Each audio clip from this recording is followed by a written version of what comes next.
Hello students चल आम ए history ही आउ केते गुड़िए एक मार्किया क्वेश्चन पर फोकस करवा कहल देखी भारत प्राचीन भारतर मुख्य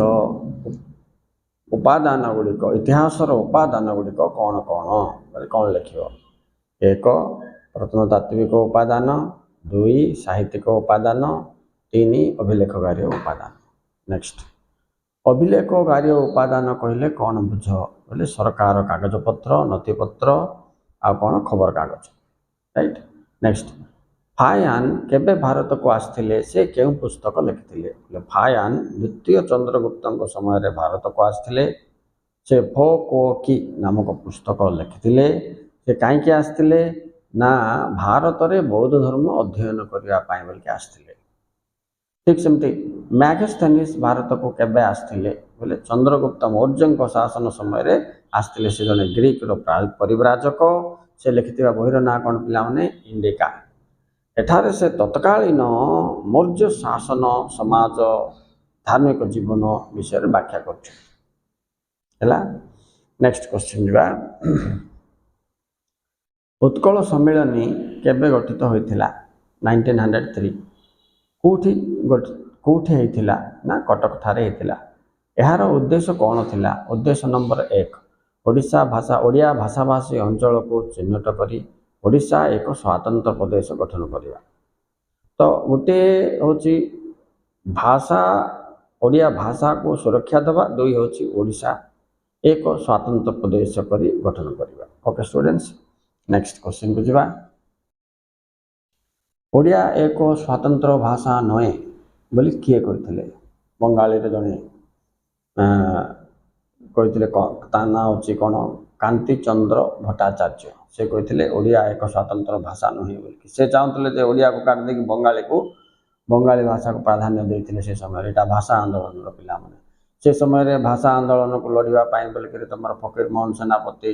गौरी शंकर राय ये सब जाक लड़ी कौटी संबलपुर बालेश्वर गंजाम तीन टा जगार यहाँ बेसी सक्रिय थिला। उत्कल दीपिकार संपादक किए गौरी शंकर राय तापर तुम रहा संवाद बाहकर संपादक किए फकीर मोहन सेनापति 6 माण 8 गुंट किए लिखिं फकीर मोहन सेनापति धर्मपद किए लिखिं गोपबंधु दास उत्कल मणि बोली क्या कहुच्छे गोपबंधु दास तापरे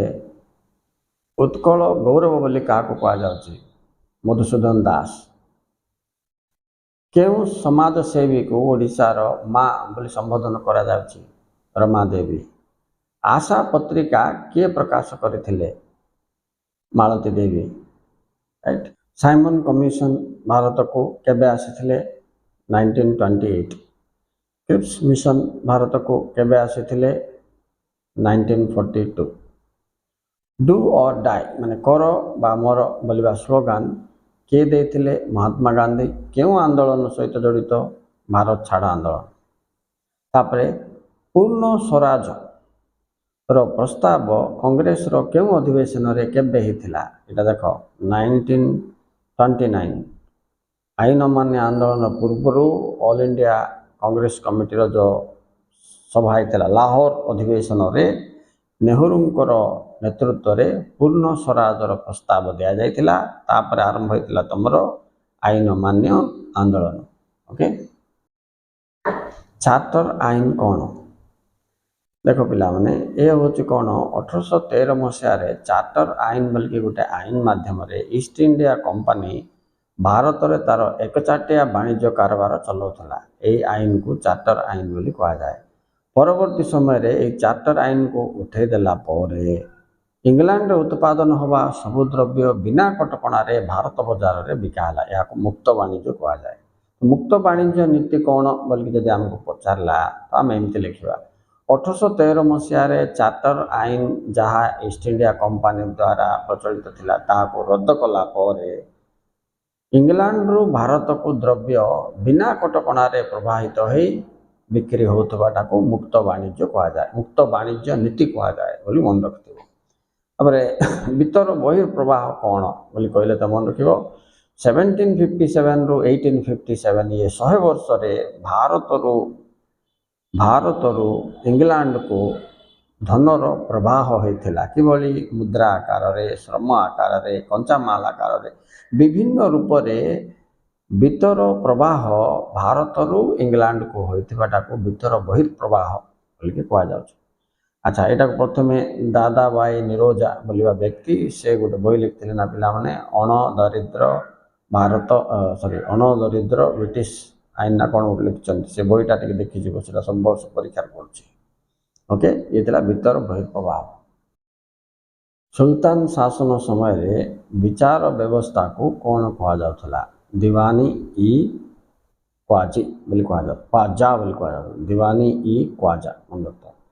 तांकर ऑफिस जाक सब दीवानी बोली पद आसो पिला माने दीवानी ई लगला परे कोटा मालिक होची कोटा क्वाजी होची कोटा वाजिर होची एमती होतो। केउं मानंकु तीर्थंकर कह जाउथला जैन धर्मर प्रचारक मानंकु तीर्थंकर कह जाउथला। ओके केउं नदी कूल रे गौतम बुद्ध प्रथम दिव्य ज्ञान लाभ करथिले तो कौन लिख पिला माने रुजुपालिका नदी कूल रे ठीक अच्छे रुजुपालिका नदी कूल रे पिला माने गौतम बुद्ध निरंजन नदी कूल रे